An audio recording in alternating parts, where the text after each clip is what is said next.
ہندو مت اور بدھ مت کے عقائد کی طرف۔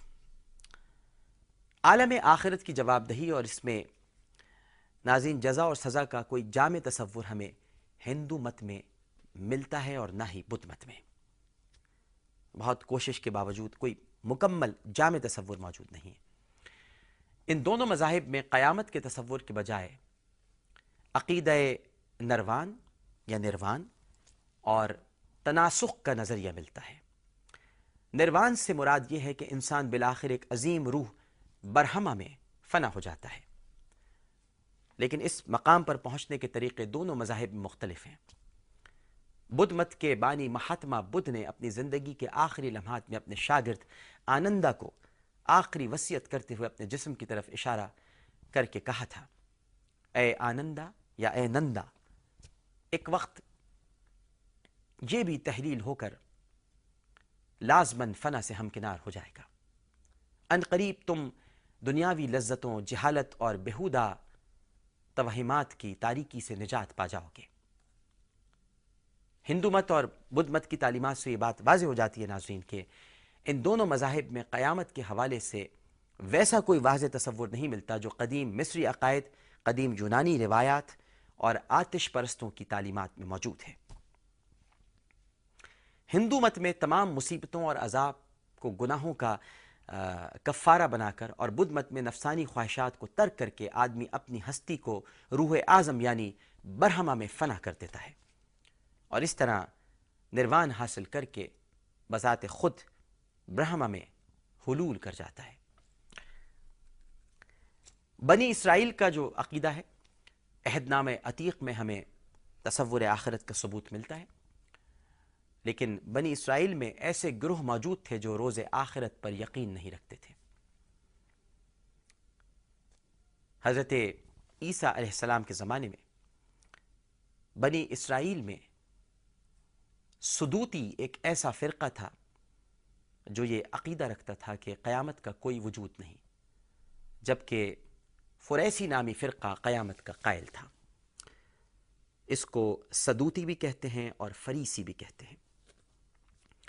صحیفہ اعمال کے 23ویں باب کی 6 آیت میں ایک مسیحی بزرگ سے یہ جملہ منسوب ہے کہ میں فریسی ہوں، فریسی کا بیٹا ہوں، مردوں کے دوبارہ زندہ ہونے کی امید رکھتا ہوں۔ 24ویں باب کی 14ویں اور 15ویں آیت میں وہ کہتا ہے کہ پس میں اپنے آباء و اجداد کے خدا کی عبادت کرتا ہوں اور جو کچھ شریعت کے مطابق اور پیغمبروں کے بارے میں لکھا ہوا ہے اس پر میرا ایمان ہے۔ خدا سے مجھے اس بات کی امید ہے اور وہ خود بھی اس بات کی امید رکھتے ہیں کہ نیکوکاروں اور گنہگاروں کے مردے دوبارہ اٹھائے جائیں گے۔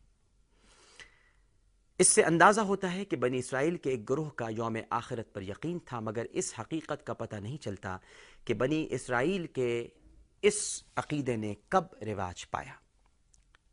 تاہم بعض محققین نے لکھا ہے کہ 300 قبل مسیح میں مرتب کیے جانے والے صحیفے اشعیاء میں اس کے 24ویں باب میں اشعیاء نبی کی یہ پیشن گوئی اس طرح مرقوم ہے کہ سن لو، خداوندہ اس زمین کو خالی کر دے گا اور اسے بالکل بیکار کر دے گا، اس کی سطح کو الٹ پلٹ کر دے گا اور اس کے باشندوں کو منتشر کر دے گا۔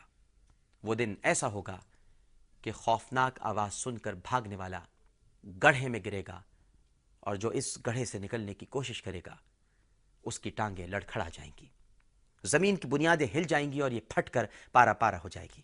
پھر تمام قیدی اکٹھے کیے جائیں گے اور پھر نیک لوگوں کا استقبال عظمت والے بزرگ کریں گے۔ ناظرین کرام، آثار قیامت کا آج کا پروگرام اپنے اختتام کو پہنچا۔ اللہم صلی علی سیدنا و مولانا محمد وعلی آلہ وصحبہ وبارک وسلم وصلی علیہ۔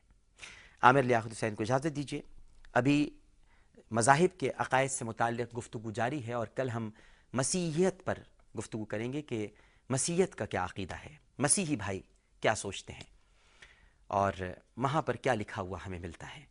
پروگرام پیش کرتے ہوئے زبان سے کوئی ایسا جملہ نکل گیا ہو جو گستاخی کے زمرے میں آتا ہو تو میں اپنے رب کے حضور معافی کا خواستگار ہوں۔